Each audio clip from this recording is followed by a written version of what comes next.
Rapat pleno rekap hasil penghitungan perolehan suara tingkat nasional Komisi Pemilihan Umum (KPU) yang digelar pada Sabtu, 16 Maret 2024, sempat memanas. Hal ini bermula saat salah seorang saksi melaporkan adanya kecurangan di salah satu TPS namun tak bisa memberikan bukti yang dimaksud. Mulanya, saksi dari Partai Kebangkitan Bangsa, PKB, menyampaikan temuan di lapangan selama proses pemungutan maupun penghitungan suara pemilu 2024. Mereka merupakan perwakilan dari DPP PKB Tommy Erizal dan Adi Rivaldi Putra. Keduanya melaporkan soal temuan dugaan suap kepada anggota PPK dan KPPS Luwuk, Sulawesi Tengah untuk memenangkan peserta pemilu tertentu. Saksi PKB itu juga mengungkap dugaan tuduhan kecurangan pemilu dan adanya penggelembungan suara. Dokumen yang dimiliki adalah tangkapan layar percakapan di WhatsApp. Laporan itu pun kata dia sudah disampaikan ke Bawaslu, berikut nama-nama dan lokasi TPS-nya. Ketua KPU Hashim Asyari yang memimpin rapat bertanya perihal klaim saksi. Namun, kedua saksi tak bisa menunjukkan bukti dan menyebutkan di TPS mana kecurangan itu terjadi. Situasi pun sempat tegang seusai Hashim memprotes saksi tersebut yang tak bisa membuktikan di mana kecurangan dan suap dilakukan. Pasalnya menurut Hashim, saksi lainnya yang juga mengunggap dugaan kecurangan bisa menjelaskan di mana lokasi kecurangan. Lantaran tak bisa membuktikan di mana dugaan kecurangan itu terjadi, saksi PKB lantas mencabut pernyataannya. Izin pimpinan, tadi yang pimpinan tanyakan itu terkait 4 poin ya pimpinannya. Yang pertama, lokasi TPS-nya, spesifikasinya. Yang kedua, siapa yang melakukan percakapan penyuapan.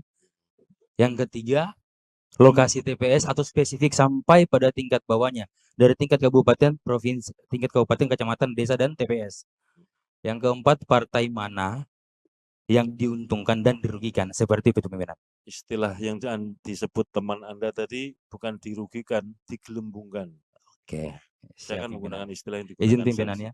Di situ saksi dari kami pimpinan pada hari Jumat 8 Maret 2024 pimpinan jam 17.15 WITA itu beliau memasukkan foto percakapan yang lengkap sesuai dengan saya tanya Mas, TPS mana? Ya, di dalam percakapan laporan itu pimpinan.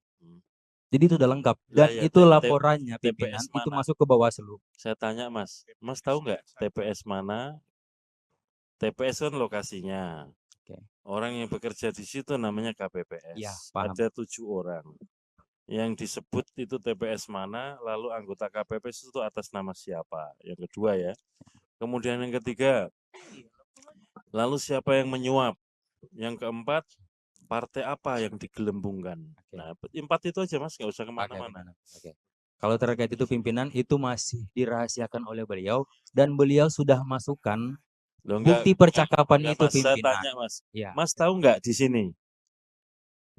Nama TPS, nama anggota KPPS, siapa yang menyuap, siapa yang digelembungkan, tahu nggak? Saya ini hanya mengulangi pertanyaan karena yang memulai pernyataan saksi teman Anda. Iya pimpinan. Saya tanya kan nggak tahu tuh. Kalau nggak tahu saya minta dicabut. Nah kalau Anda sekarang tampil di sini saya mau tanya, TPS mana? Ada dalam laporan. Sebut TPS mana? Kalau untuk spesifiknya saya tanya, juga pimpinan. TPS mana? Anda tahu nggak? Saya nggak tahu pimpinan. Udah. Download Tribun X sekarang. Menghadirkan lokal menjadi Indonesia.